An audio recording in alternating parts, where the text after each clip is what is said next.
Shadow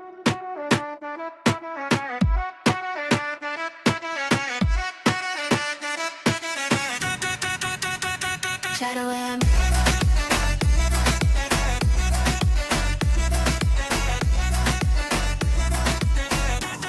Chatting with Lorena and Lucy. Join us for honest conversations. Laughter and real life stories, revelations. Life, culture, and everything in between. Everyone is welcome.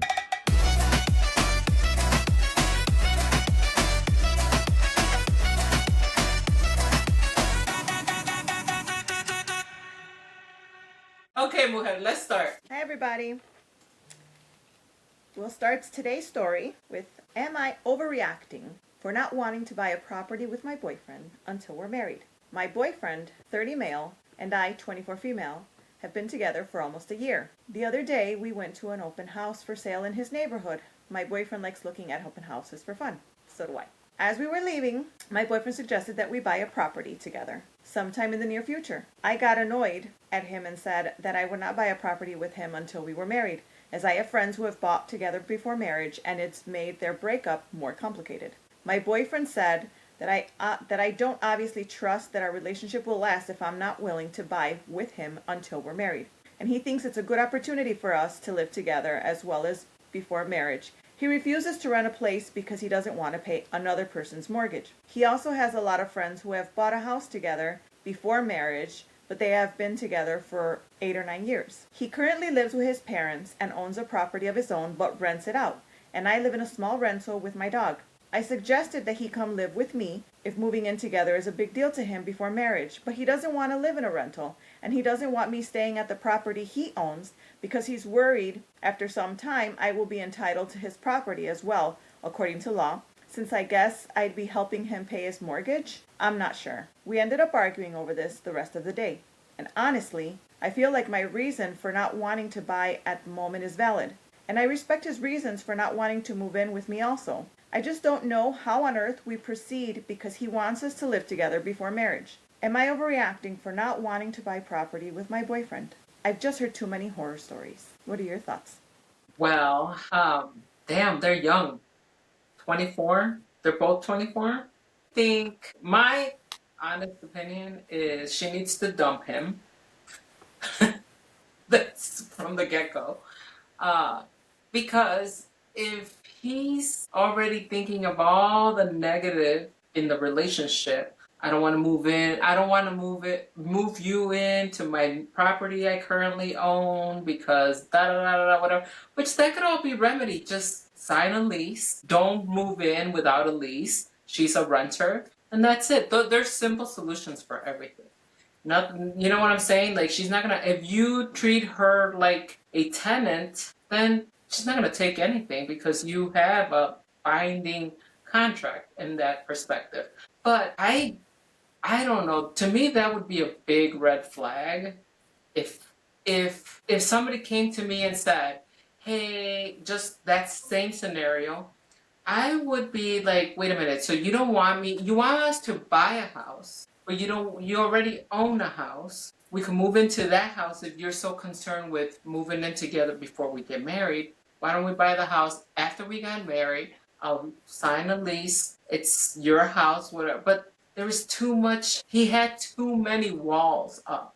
Like, I don't understand it. I think that's a red flag to me. He's a red flag. I don't think it's gonna work out. I think it's just he's already holding on to what he has tightly, which it's not good. I don't know. I think I would have dumped Lloyd in a heartbeat if he had all those walls. Like, when you're in love and you're with somebody, it's like, mine is yours, yours is mine. Let's just deal with the problems later or figure out how to figure it out. What do you think? So, first of all, it's kind of a catch-22 that he's putting her in, right? Because he wants to live with her before marriage, but he doesn't want to move into her rental because he doesn't want to pay somebody else's marriage.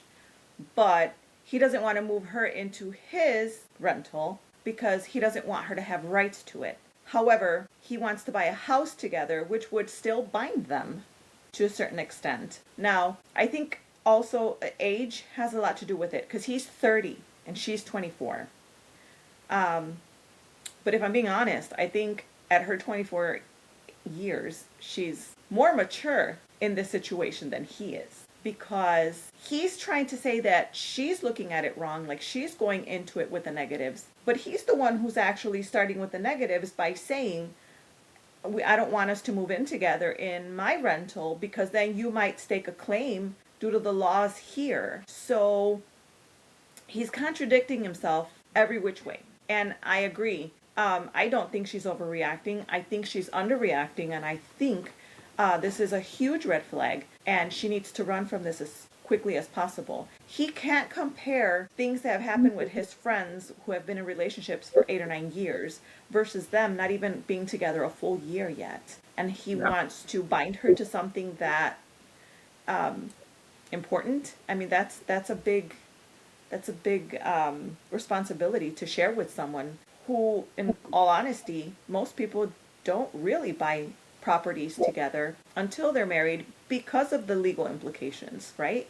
So I think, yes, I think it's a big red flag. I don't think she's overreacting. I think she should run as fast as she can. And I will say, I know someone who went through a very similar situation. Not in that her boyfriend was giving her basically ultimatums or anything like that. They were dating for a couple of years, and they bought a house together. And she thought, things were good, and she was excited, and they did a lot of renovations to the house. And then one decided, yeah, this isn't working out for me anymore. And she was devastated because she didn't see it coming. And she's such a sweet person, and she worked so hard, and she was so excited about this house. And she then had to deal with not just the breakup, but then she had to deal with the consequences of the property and getting attorneys and trying to sell the property and making sure that it was split the proper way. So it makes it a bigger deal when you do something like this and you're not married. I mean, it's hard enough when you're married, I would imagine, right? But when you're not married, it just adds more to the breakup that's unnecessary, in my opinion. But you can't go into a relationship with, I have to do it this way because so and so, it didn't work out for him, and so they went through this, and so you can't go in with a negative. It's like, and that's with any relationship. You can't go in, it's almost like you're getting married, but I'm already divorced because he's going to cheat, and he's going to do this, and it's like you've already built the path of negative stuff that's going to happen. So you already willed it. It's out there, and you're not going at it with just love and togetherness and each other. Like, I think he's a red flag, and he's 30, she's 24. She's way too young to be jaded. He's already jaded.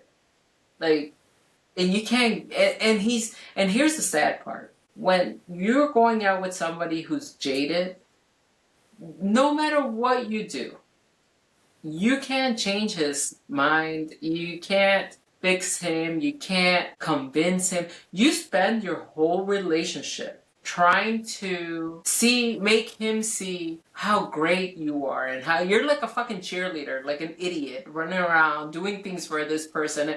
And then you're the one that gets stuck like an idiot. I've been there. Like, you cannot be a cheerleader for nobody. You cannot prove that you're not going to do this. And because what happens is you're holding all that resentment, and the minute that he does something wrong, I can't believe I did this for you, and I held this back, and I didn't do that.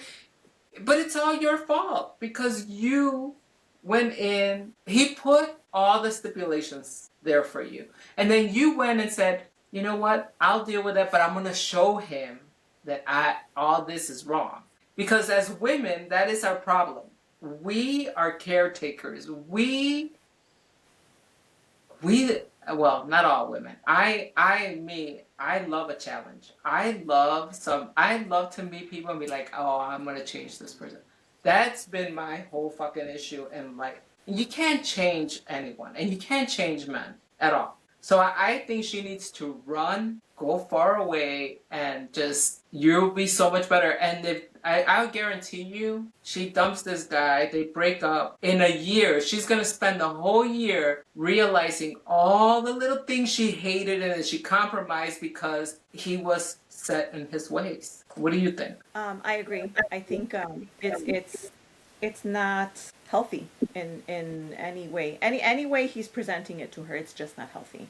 And I hadn't thought of that, so you have a really good point. Something happened at some point in his life that he Yeah. is saying, you cannot, I don't want you to move in because you then can stay claim. Like something had to have happened either to him or someone that he knows, and now he's trying to avoid that issue. But in the process, he's creating problems for a relationship that, so he's basically dooming the relationship before it's even fully flourished. Um, and I think we tend to jump in head first a lot of times, um, unhealed with wounds, and think, oh, the next one's going to be better, or I can fix this, or like you said, yeah.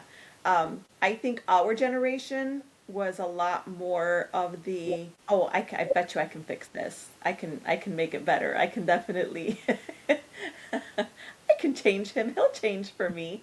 I think the newer generations now are not so willing to do that anymore. I think they are, hopefully, have learned from our experiences and have now learned to know their worth, their value, and know what they bring to the table. So they don't, they tend to not get into these types of situations as frequently as maybe we would have back in our prime days. Yes. I mean, and I'm gonna tell you, and this is a, a horrible thing of one of my, it's just one of the worst things for me. Before I met my husband, I would just date garbage, just garbage, because I could change them. I'm a strong woman.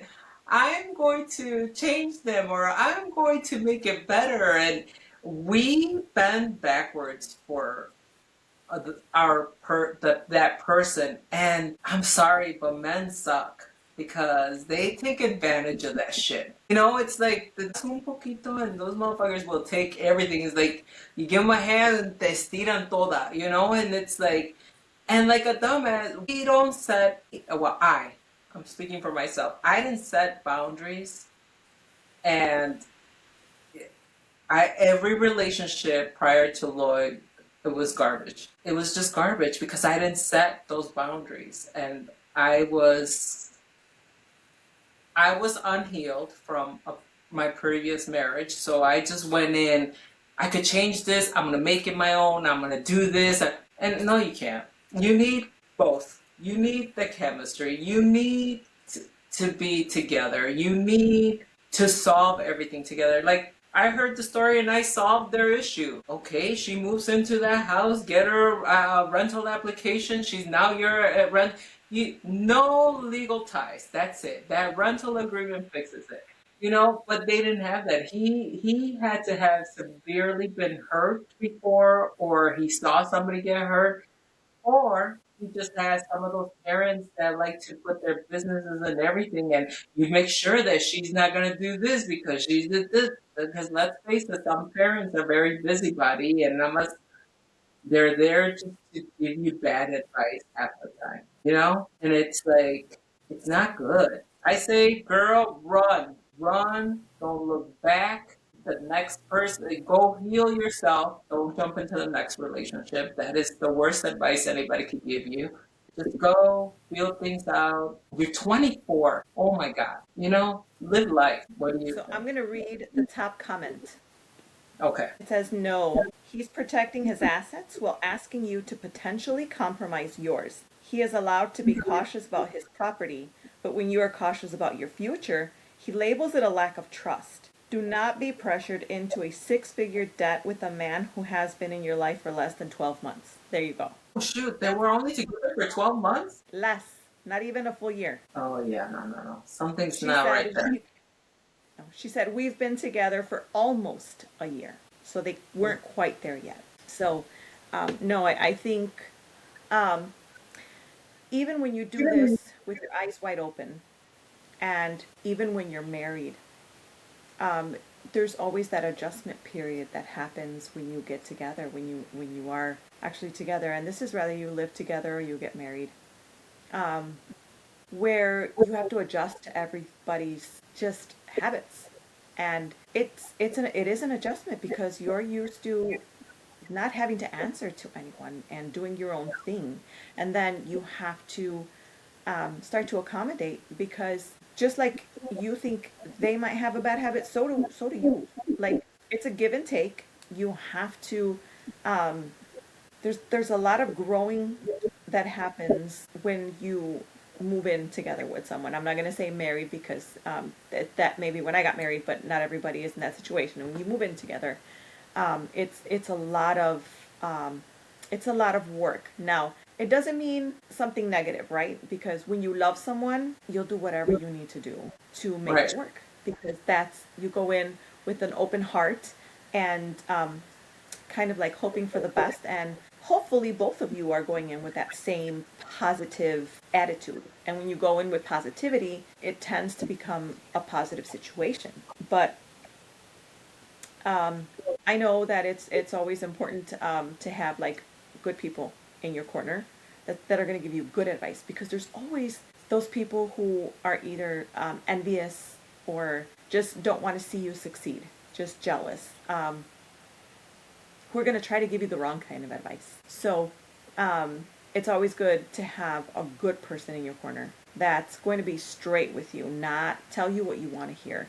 Um, Shout out to my grade 8. I have a great group of friends who is really good at keeping me, or we keep each other in line. We talk about things and we give each other advice, and it just seems like it feels right. It's genuine. I know that nobody's saying what they need to say out of um, just anger or jealousy or anything like that. It comes from a genuine place. So that's important to have, I think, as well as your partner. Now, my husband is my best friend, and I know you and Lloyd are best friends too, and that's a great thing.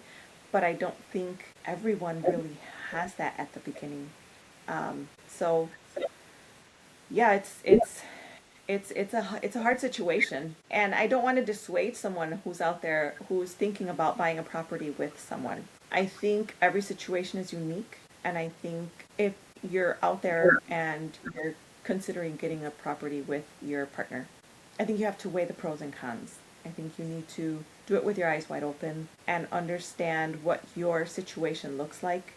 Um, they're not all bad situations, but in this particular, am I overreacting story from Reddit, this particular one is, um, it's starting with negativity because that's where he's starting it. He's coming from a place of control. It feels like he wants to control the situation. Yes. So I don't think everyone should have to worry about that. But some situations need to be pondered on a little longer. Yes. Well, think about it this way.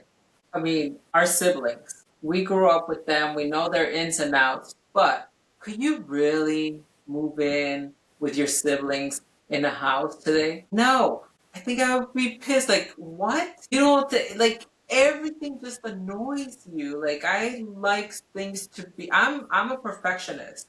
So I like everything has a home. Everything has to be in its place. I'm not the cleanest, but I am a perfectionist. I'm the neatest person. Everything has to be neat. Everything has to be organized. I'm not the cleanest. I'm Lloyd calls me the human tornado, okay? Because I make a mess everywhere I go. He calls me the human tornado. But I am so particular with what I eat, with what I do, now you put in anybody into that mix.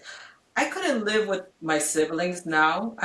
We would be at each other's throats for everything because our habits are different. Our ways of being are different. The way our times we go to bed, we wake up. I mean, it's all different. But I do feel that every couple should move in together before they get married because it makes a big difference. You know, what if not him, obviously, what if that person is very touchy feely or it's completely different? Like, it would throw you off. I once dated a guy that was perfect in every way. He was perfect in every way. Everything was perfect. And then as we got more serious, he was very machismo. I remember one time I had him over for dinner, and he sat there, and instead of seeing me running around getting everything, he sat at the table like, where's my plate? I'm like, excuse me? Like, it was over immediately after that because I was just like, this is not gonna work. Like, I can't, I know. Like, and it was, the crazy part is we were dating for like 6 months, and in the 6 months, none of those red flags ever showed up. None of them. He wasn't a jealous person. He was great, very outgoing. I mean, he was like the perfect guy until I had him over for dinner, and it was just like, what? I'm not used to that. My father is not a machismo guy. He wasn't at all. My father did everything with my mom. He cleaned, he did dishes, he cooked. I mean, everything my mom did in the house, my father did. Like, there was never, my father never yelled at my mom. He never raised his voice at her. He never called her out of her name. He never swore at her. He constantly kissed her. They were very touchy. They had sex every single night. Every single night. It's like, what? I'm used to a man who's very attentive and very, like, like, just there as support. And so when he acted that way, I was just like, what? And then when I told my sister and my friends, they were like, no, no way. I'm like, yeah. They're like, oh, I dumped him immediately. I couldn't. I was just like, sorry, you're out. You're out. Because it's bad. Like, Yeah, like, that's not good. no. And God bless. Lloyd is a lot like my father. He does everything. Everything is split half and half. We do everything together. If I'm not around, he'll take care of the whole house. He's not around, I'll take care.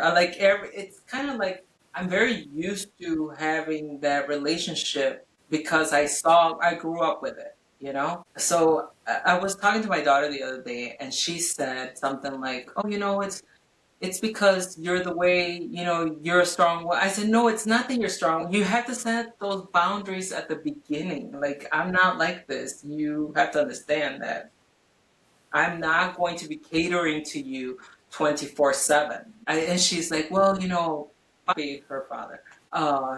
He's like that. I said, no, he wasn't. Not when he was married to me. When he was married to me, he asked your father. Everything was 50-50. He did his portion of the household stuff, and I did my portion, and everything was. I said, I can't go into a relationship and not have the same relationship I saw my parents have, like, I don't know. It was just, and for my father being a Mexican man who was he had machismo ways about him, but when it came to women, he held them at the highest regard. Like, he just held them at the very highest regard, and he treated us all the same. All the women in our family were treated the same way because I don't know. I don't know why or how, because his brothers are not like that. It was just him. So I think it's beautiful. I can't change that. So if I can't see that, girl, run. Just run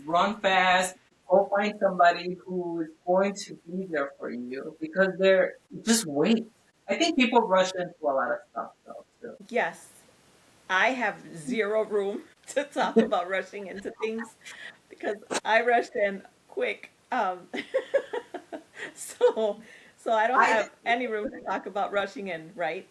But um, I did grow up in a very machista household. That's my father was like my mom was home. She rarely worked, so my mom was a stay-at-home mom. So my mom would always, the house was always impeccably clean. But that's just who she is as a person. The house is always clean. Um, but yeah, when my dad got home, she would have the food ready and she would put the plate down and he would sit down and eat and he would finish eating and he would get up and the plate stood on the table and my mom would then pick it up and wash it. And she did the same with my brother.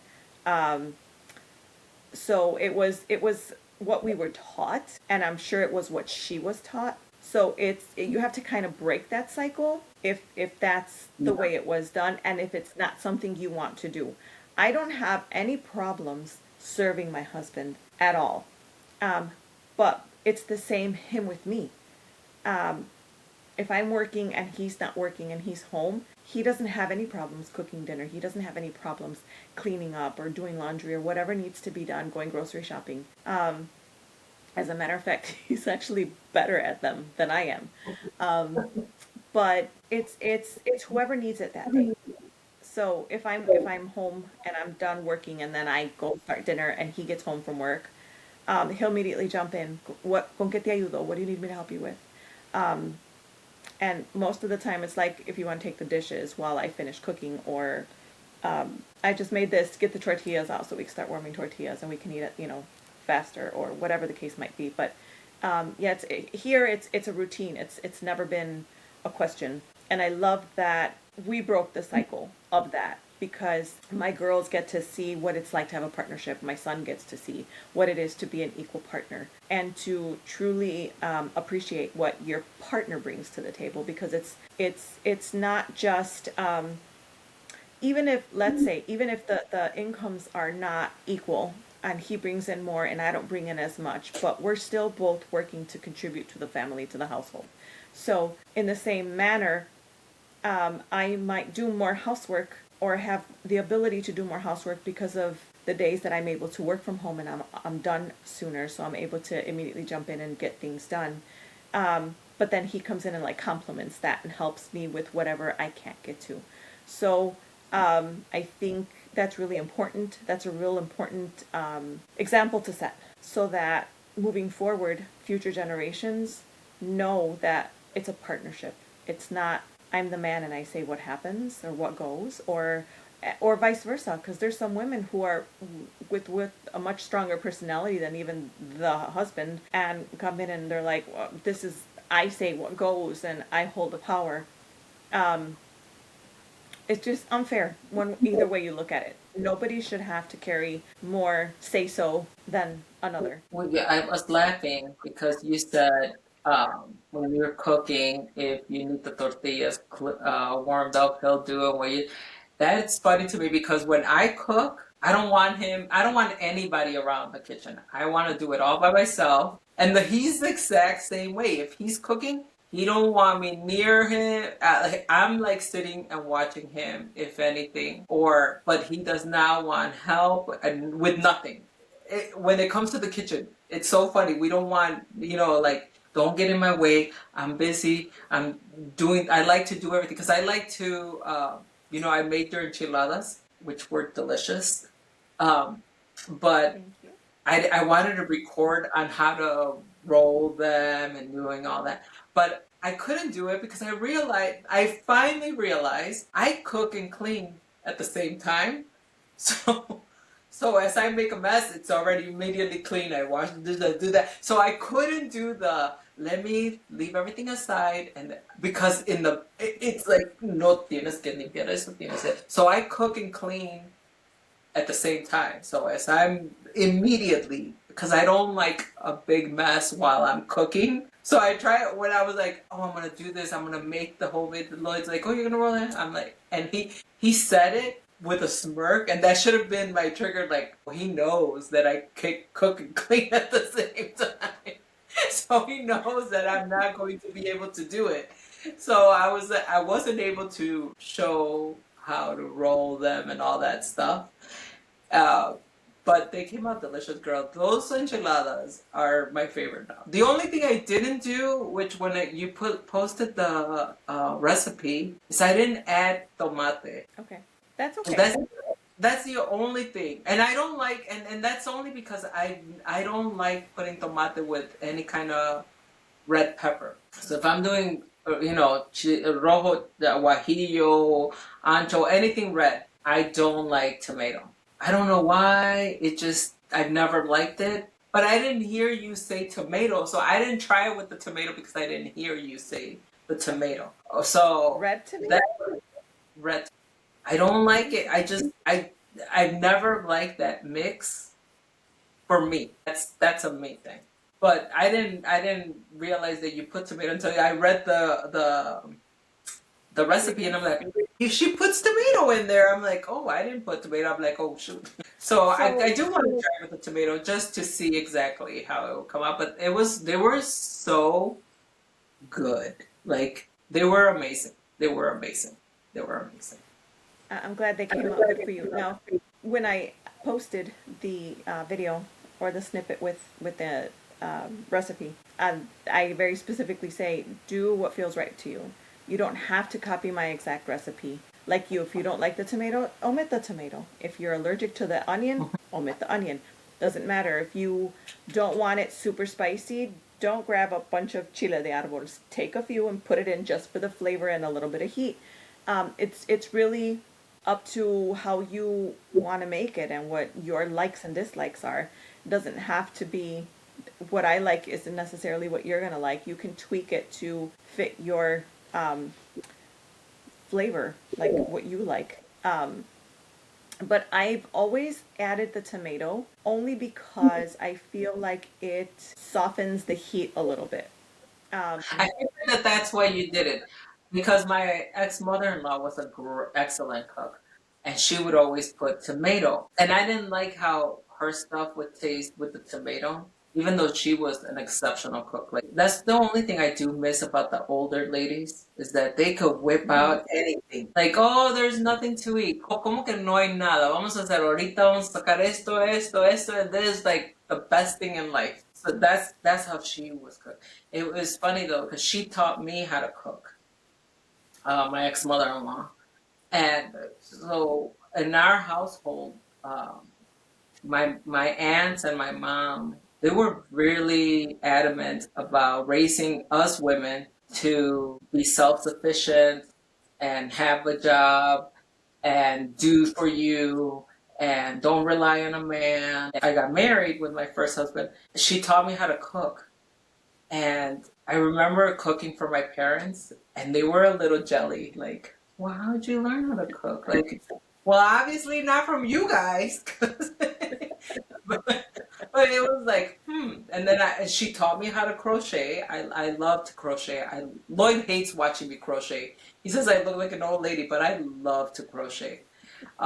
So she taught me how to crochet. I just love how women back in the day, they did it all. Sew, knit, crochet, cook, still look fabulous and raise 5, 6 kids or more, and just they were enough and they didn't realize it. So I loved all that. I'm not even though I play around that I'm very docile and I'm a self I serve my husband, man. But I'm not. I am a very modern woman with old ways of being. I love to crochet. I love to do things for myself, for the house. I love to just know how to sew and know how to do things because I feel like our ancestors, they knew it all. And then you find out that they know how to do all these things, and you're like, how come you didn't teach me? Like, how come you never taught me that? I don't know. Maybe your mom taught you. I wasn't I think if they would have wanted to teach us when we were younger, we would have been like, you're crazy. I don't have time for that. I don't want to learn that. We don't learn to appreciate those things until we're older. This is And I think, and honestly, like now, like in our 50s, because now is kind of where we feel like, okay, our kids are growing up, or yours, in your case, yours are grown, but in my case, I still have my kids at home with me, but they're growing up, they're self-sufficient, and I can now find a little bit more time for me to do what interests me. So now is when we want to learn, and now they're probably old enough to be like, I don't want to teach you now. No, I'm done. That time is over. I loved all that since I was little because I would see my aunts would all get together when we were so I was really like Ethiopian skinny. Like I was a stick. My brother and I were sticks when we were little. And they could never, back in the day when you're little, they only had three sizes. I think only two sizes, to be honest, large or small. I don't think there was medium.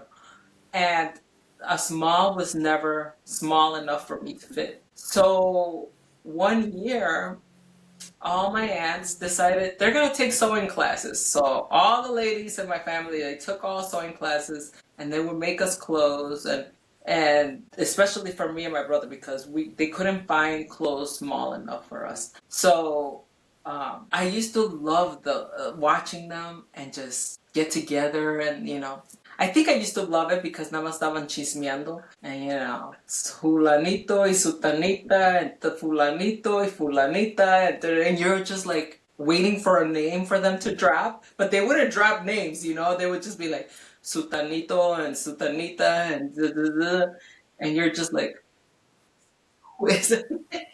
My brother and I used to just listen, like, what are they talking about? And then I think that's why I love that stuff because they used to make it seem like it was the best time ever to sit there and just gossip as they're crocheting or sewing or whatever they were doing, cooking, whatever. They made it so delicious that I've always loved. I've always loved hanging around with the old people.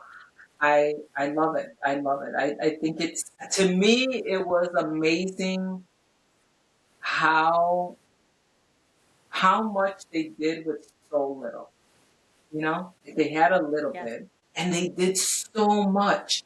And the women the elder women in our family, they never complained. I never heard them complain.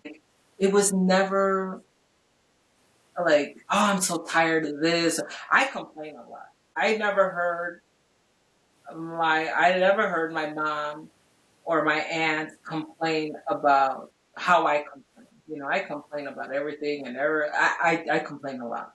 And I never heard them complain and they had so little. That to me was amazing. So I think they grew up with so little that when they were finally, well, in my case, when you're in Mexico and you don't have a lot, and then they came here for a better life, right? So by the time they got here, even though here it was so little to us, that probably wasn't the case for them. They didn't see it as so little because they had already done with so much less. They dealt with so much less when they were there. So here, like a step up. So they probably felt like, wow, I'm in a better place. Maybe not where they would want to be, but they were in a better place than where they originally started.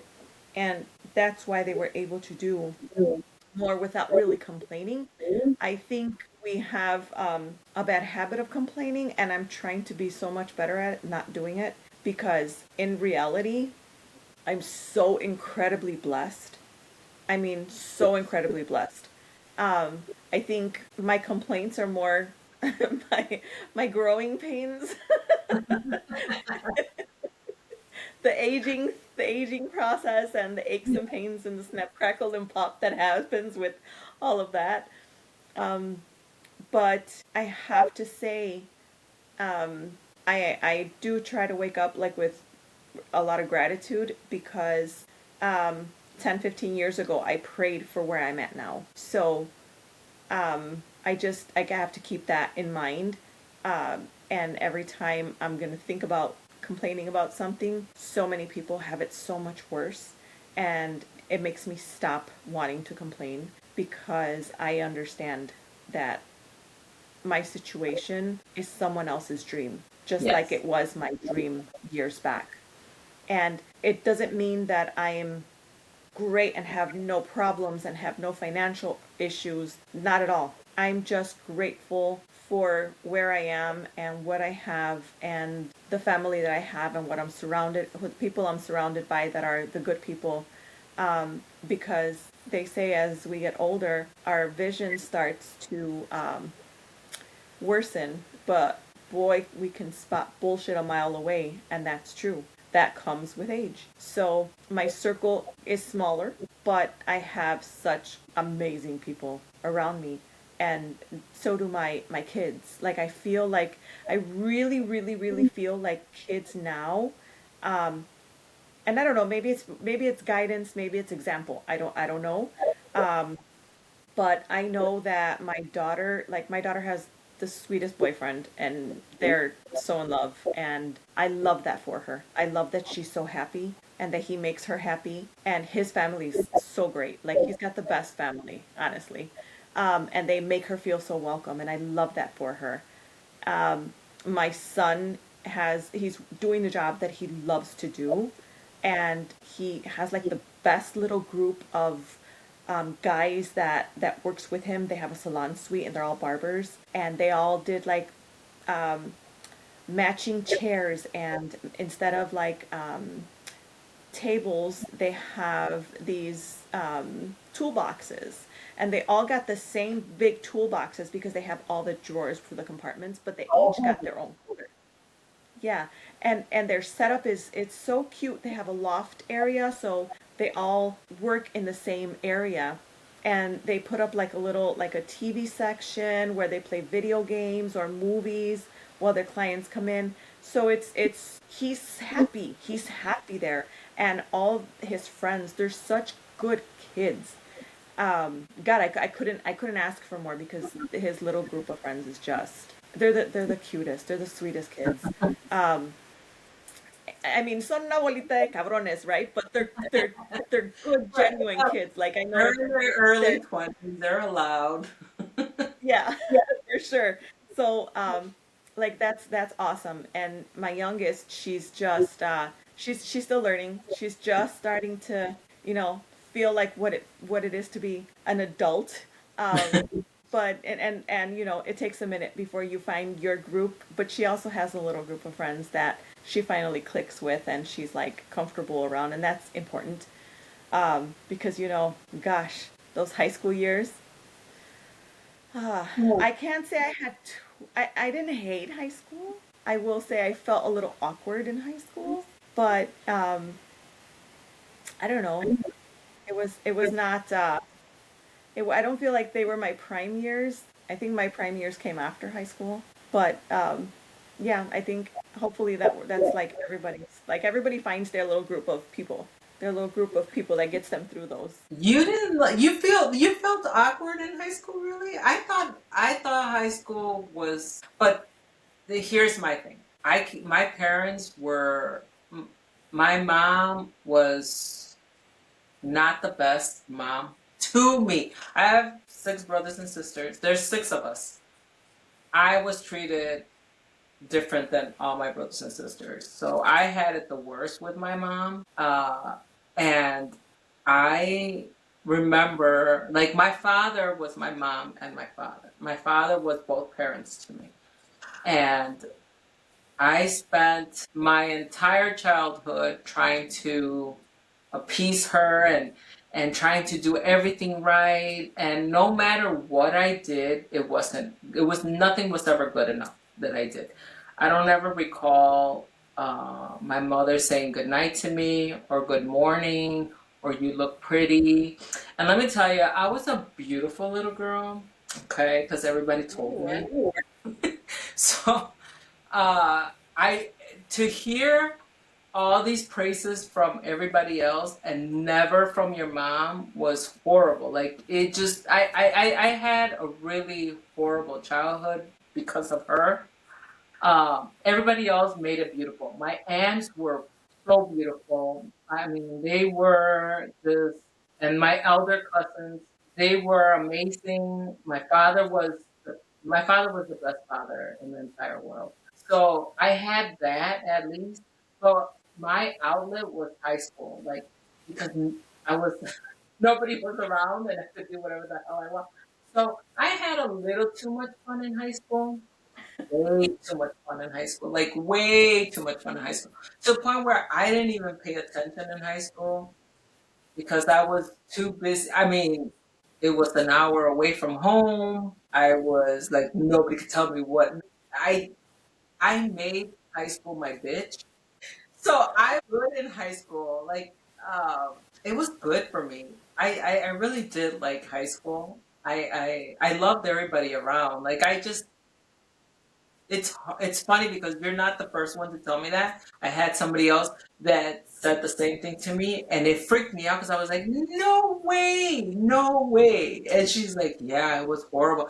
But she had something horrible happen to her in high school, and we know this person. And anyway, she had something horrible happen to her in high school, and when she told me why it was so bad for her, I cried for her because I was like, "There's no way." But what I did do in high school was I was bullied my freshman year.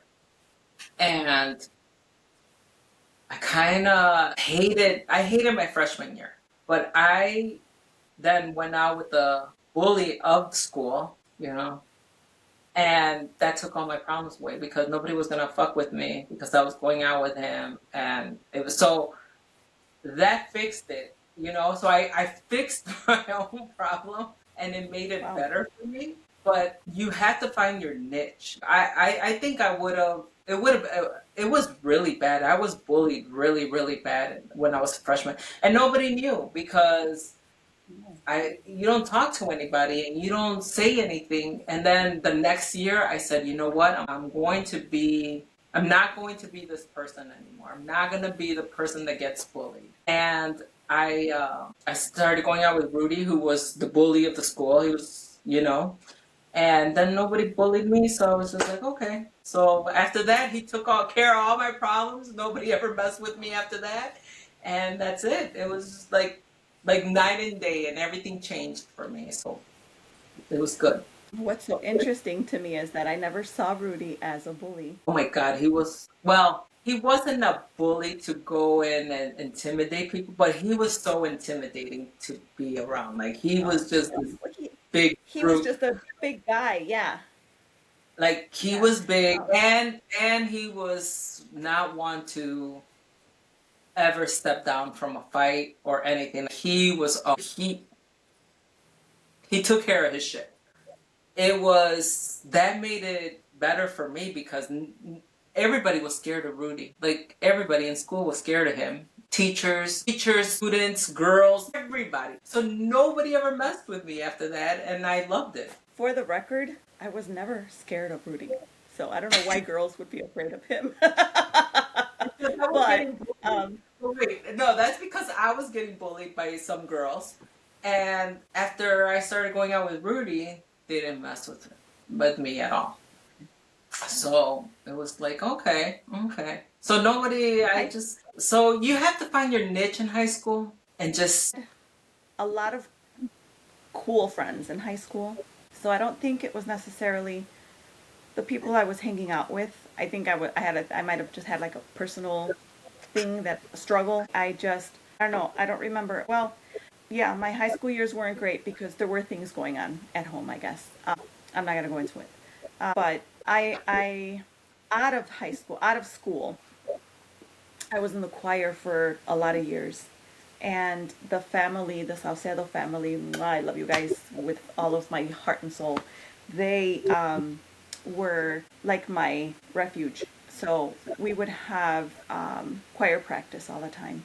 And they were my people. Like Patty was like a sister to me. Patty was everything. She's like my soul sister forever. I love her. And I didn't realize then. I realize it now as I'm older and I, can see, think back as to the situations I was in.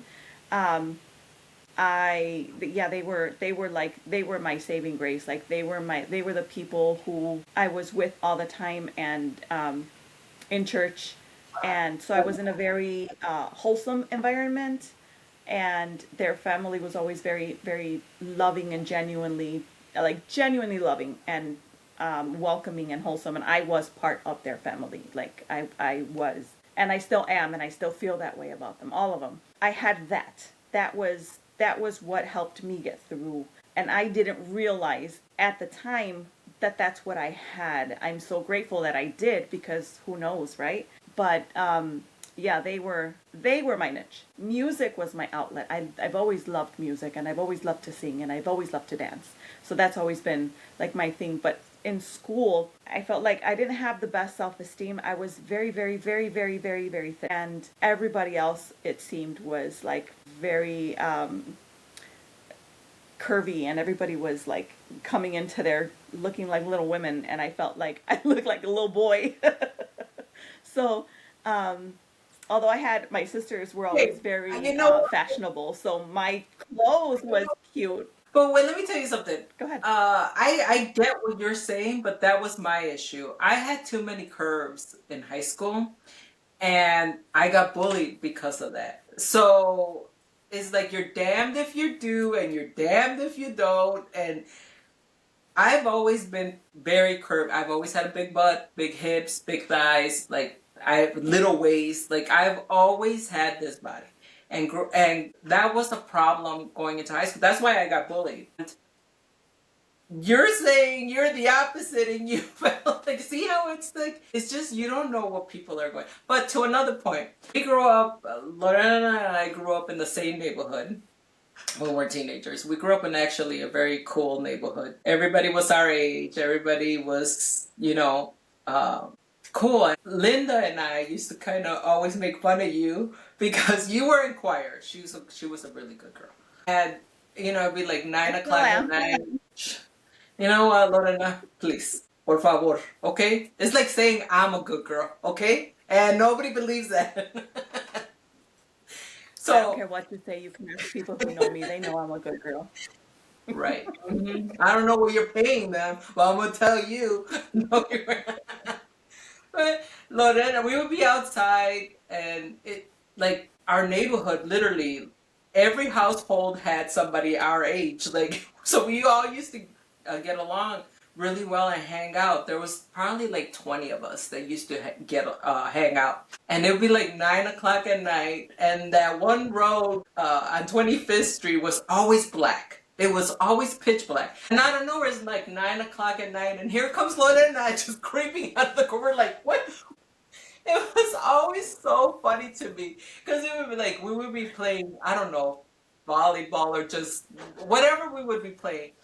And here comes Lorena out of nowhere, out of the lane, literally out of the dark. Here comes Lorena just walking out of nowhere. Like, so Linda and I, and we knew your schedule because it was, I think it was, if I recall, it was like Mondays and like Wednesdays and I think Thursdays.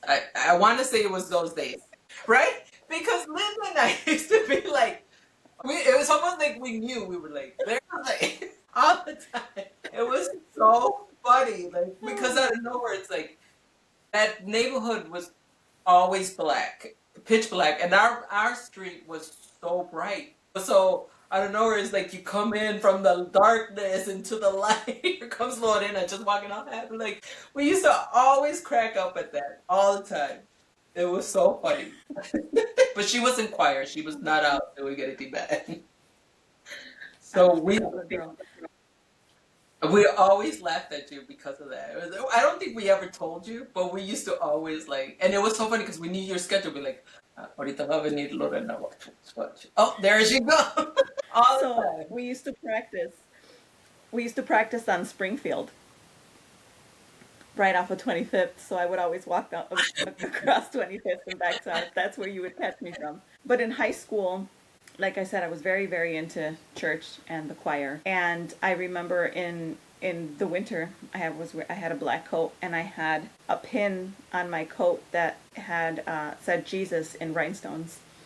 And how dare I, right? How dare I love Jesus in high school? So everybody used to laugh at me. They used to call me Sister Lorraine. Yes. I do remember one thing. I'm not gonna say it on here, but remind me to tell you the story because I was telling Lloyd over the last weekend about the story. He's like, no way. I'm like, yes.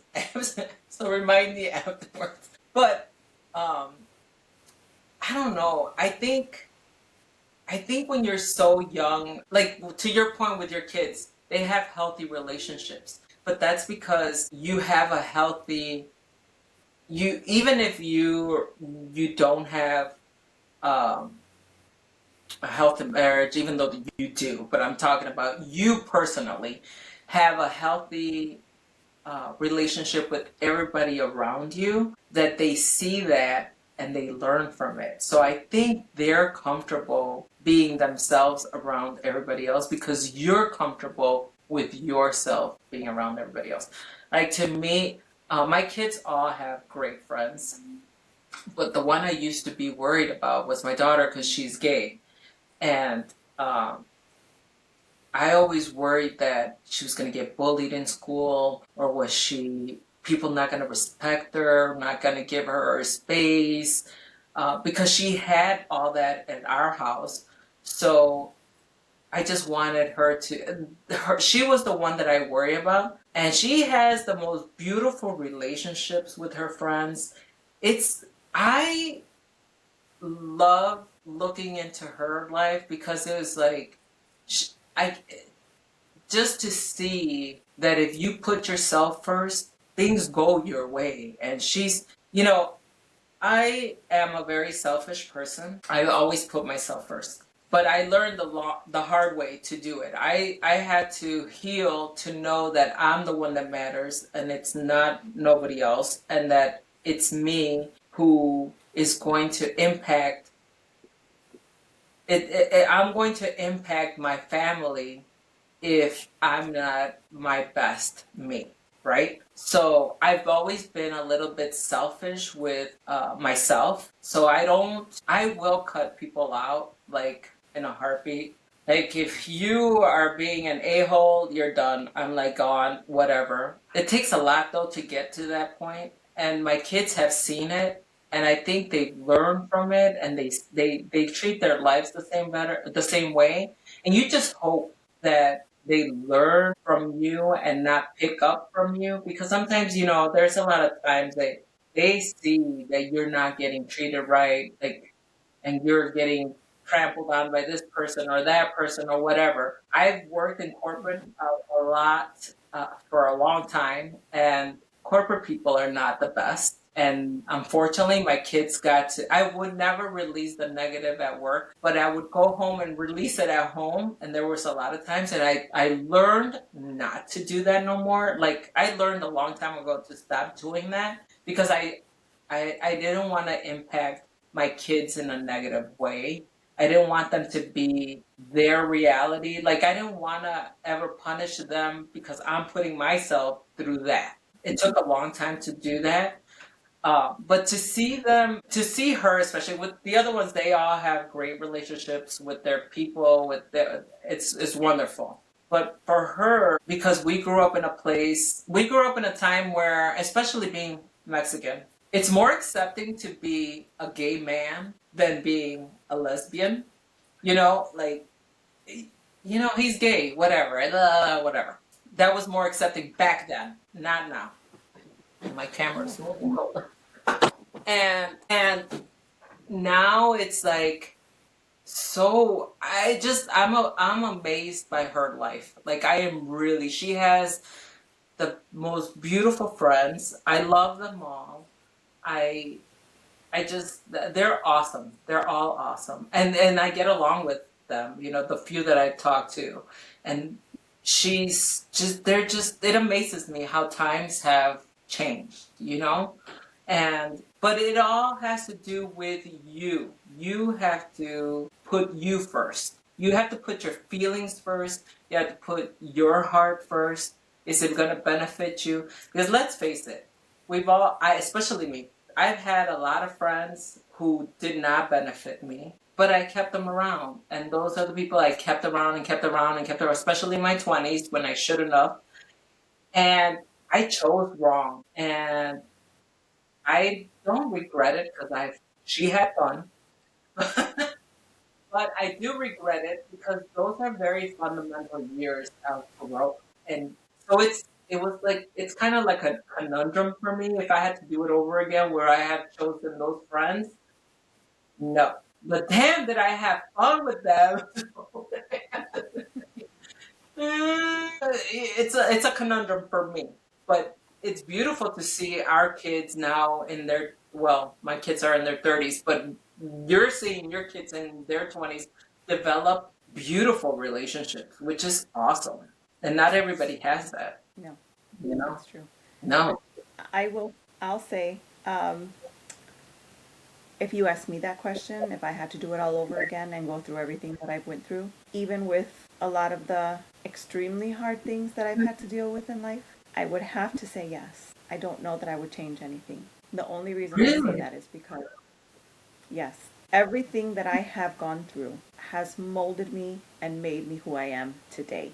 And I really like who I am today. And I don't think that I would be who I am today if I didn't go through all of the lessons that I had to go through in life. Um, and I'm just gonna say that that's saying a lot because I've gone through some really really tough situations. But um, I finally understood that every situation that you're put through, there's a lesson behind it. And if you don't learn the lesson from that situation, you're going to keep getting put into situations like that until you learn the lesson you're supposed to learn. So I think that's just life. That's just what we're supposed to do. And as parents, I think we want to keep our kids from having issues or problems, and we want to fix things for them. And I think now I realize that's the worst thing you could do because they need to go through those lessons. They need to go through those trials and tribulations in order to come out better on the other side. Um, it's just, we hate to see them struggle or hurt, but it's their life and they need to go through those struggles just like we had to go through the struggles that we had to go through. I think they don't end up having usually the same issues or problems that we did, but they're not supposed to. Their life is unique in their own way and they're supposed to learn their own. They have to figure out their own path. We could be there to help support them and pick them up when they fall if they ask. But yeah, I will say I have to say I would have to do it all over again if it got me to where I am now with the knowledge that I now have. Um, the blessings that come from getting through all of those hardships far exceed the hardships themselves. I don't know, Lorena. I have to say, I mean, I went through a lot as a child. I didn't go through a lot as an adult on my own. I didn't. I think because I went through so much in the beginning that I kind of made my own path in saying, I am not going to put myself in this hurdle because I know the outcome. I really did always choose me. My thing is, I chose me in a selfish way through my 20s. Like, I was a monster because I had such a rough beginning that in my 20s, I didn't care about anyone. I didn't care about your feelings. I was a monster. I really wish I could go back and change certain aspects because I was a mean girl and I hung around with mean girls and I just didn't care. I didn't care what anybody thought. I didn't care what anybody said. I was just like, whatever. I was an unhealed person going into life as an adult and not knowing and not accepting what people were telling me. So it was like, yeah, whatever, whatever. Like when you I already went through the rough stuff in my childhood, so nothing you could tell me could make my path be any different. And that's a lie. We're so stubborn in our 20s. We're so, how to say it? We think we know it all. We think the world's not watching. We think Yep. we're invisible. We think our parents don't know what the fuck we're doing. We think we just know it all, life is just whatever. Life's our bitch, and we're fucking in control. And that's how I lived my 20s. And I have to tell you, I mean, I don't regret the fun I had, because I had fun. And I had opportunities because the way I was living, and because the way I was very selfish, very selfish. I was a mean girl. I was selfish. I hung around with the same type of people. And if I could do it over again, I think I would have not chosen that, because I was a mean girl. And having daughters is the hardest thing, because I know that I was a mean girl, but I wasn't a mean girl when I was in high school. You're my witness. I wasn't a mean girl. But if you would have seen me in my 20s, then you would have been like, you're a fucking bitch. And I would have been like, okay, whatever. Seriously, I was horrible.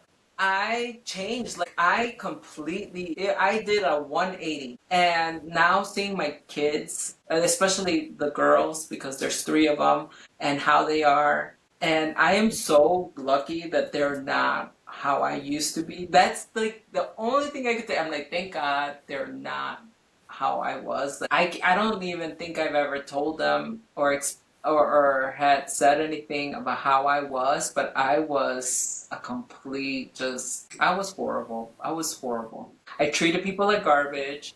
I was just a garbage person in my 20s. And if I could take that back, I would take that back. That's the only thing. Other than that, I feel that I stopped myself from being where I want to be. I'm very I can't say it.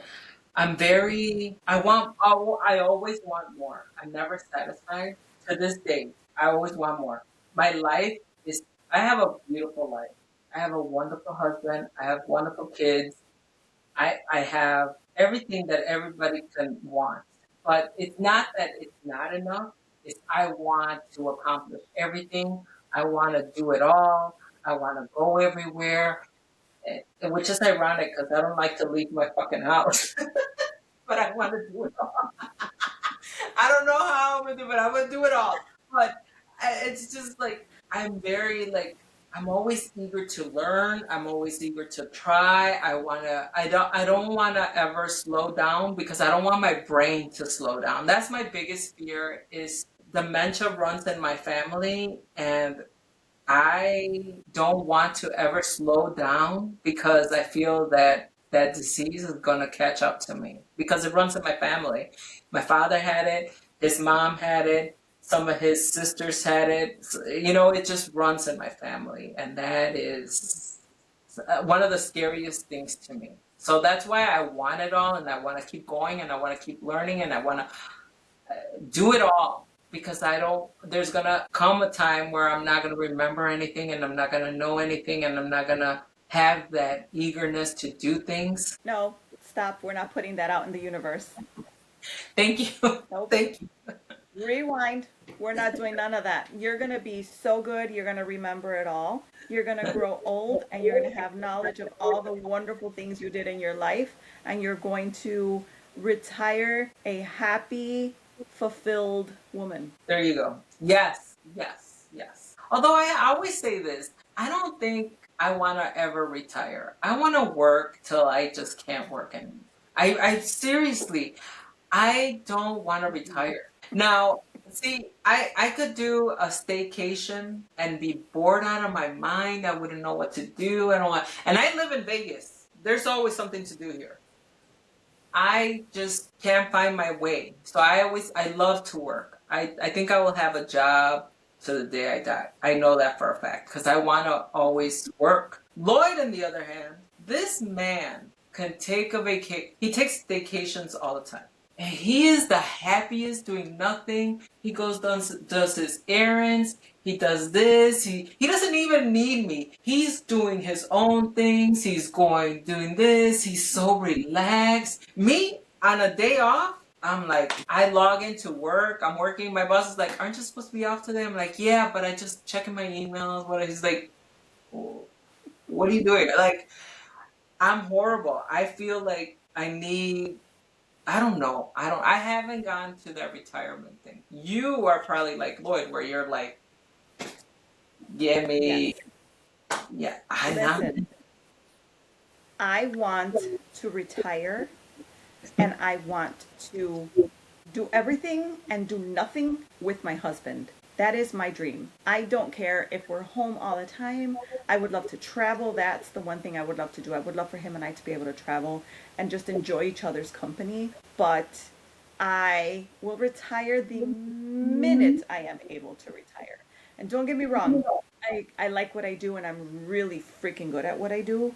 Um, and I do have really, really good people that I work with. Like there's always a select few, right? Just like anywhere. But for the most part, the people at work are great. Like I love my manager. She's amazing. I can be myself and I don't have to, I can't be fake. I don't like being fake. I hate fake people. So it just doesn't work for me. And I love that I can do that. And with all of that, just because I love the people that I work with, don't mean I want to work for the rest of my life. I want to work to live. I don't want to live to work. And I can't wait to not have to work and be able to enjoy the fruits of all of the years of my labor, and just enjoy peace and my husband. That's it. That's all I want. I'm not asking for a lot. I don't think I'm No, asking you're for a not. lot. You're not. And I just, I don't know. You know what I think my issue is? So my boss, I love my boss. He's awesome. We've worked together for, I think we've known each other for the last almost 14, 15 years. And um, he's like me. He loves to learn. So we're always learning things. Hey, let's learn this BI report. Let's learn this macro. Let's learn this. Let's learn. And I love to learn. Like I can't even explain to you how I love to learn. So, and he does it to me and I do it to him. Like I'm like, "Hey, did you hear about this new software? Da, da, da, check this out." And then I'm like, literally, Lorena, I cannot hate when I hate when he does it to me, and I'm sure he hates when I do it to him now because it's a trigger. I now have to master that. So now I'm like working like in late at night trying to figure it out, and then I'm like, "Ooh, I figured out. Did you know you could do this, and you know you could do that?" And I love all that, and I don't know what it is. I just That's why I say I could never not work because I love to. And but I work. I What I do is an interest to what I love to learn. So I work with numbers and I love all that. And with AI now, different ways of learning and tools that you could do, and doing this and doing that, and I'm learning all that right now, and it's amazing to me. And I just like I love all that. I don't think I could ever not love that. But then I look at Lloyd. He just took off a day, I think Good Friday. This is the first Good Friday that I worked. He took it off, and he was so relaxed. He went in the pool, he went shopping, came back, he worked out, he was cooked, he organized whatever, then he went out again, came back, and he's like in his glory. He's like waiting to retire. Me, I'm like, no. See, my father-in-law, I think, was a lot like me. Lloyd's dad, he retired and he moved to Arkansas, and this man retired. He couldn't wait to retire. He wasn't going to do anything. And then a year later, he had 4 jobs. He was working for the fire department. He was working at a hospital. He was donating his time to food for the poor. I forgot what it's called. He would do that, and he was just doing electrical work because he was an electrician. So he would do side business. I'm like, Dad, you understand that you're working more now than before you retired. He's like, I know, and I love it. I'm like, I don't. That's gonna be me. That's gonna be me. Okay, that literally, I know for a fact that that's gonna be me because I'm just so used to always on the go, working wise. But I don't know. I love it. I love it. So, anyways, I was going to say, with that, I want to go into thoughts of gratitude for the week. yes. And my thoughts of gratitude after having this conversation are I'm grateful for the lessons. I'm grateful for the blessings that came from the lessons. And I'm grateful that I am where I am now because, like I said before, what I wished for 10 years ago, I'm living now. So I'm very grateful for that. I'm grateful to God and the universe for putting things in order for me to be where I am now. I'm grateful that I'm the person that I am now and that I am blessed to be surrounded by really good people. Um, and I'm grateful that I'm able to see the ones that I need to remove from my life um, so that I can continue living in peace. That is my thought of gratitude for the week. My thought of grateful for the week is I am so grateful that I am so grateful that I am able to enjoy working and enjoy my leisure time. I'm grateful that I don't have little ones that I have to run around, and now I'm finding myself. Although it's been a challenge to kind of get yourself into a groove where it's just you and your husband, and really just me because he's very self-efficient and he's well guided. Me, I'm not, but I'm learning and I'm very grateful. I have set some boundaries for me this week. Go to bed a certain time, wake up a certain time, exercise, stretch. I mean, I'm not fully exercising, but I'm moving. And that's very important to me. It's the moving. And I am very grateful that I'm learning how to deal with menopause at my age because it hit me hardest. Brain fog, tiredness has been one of the biggest problems since I started menopause, and I am grateful that I'm aware of it and that I'm doing something of it, and I'm not just sitting there and letting myself rot. So I'm grateful for that. I'm grateful that I'm taking a class and I'm learning AI. And even though it's a struggle, 'cause it is a struggle, but I am so grateful that I'm giving myself the time to actually learn something and grow, even though I love learning.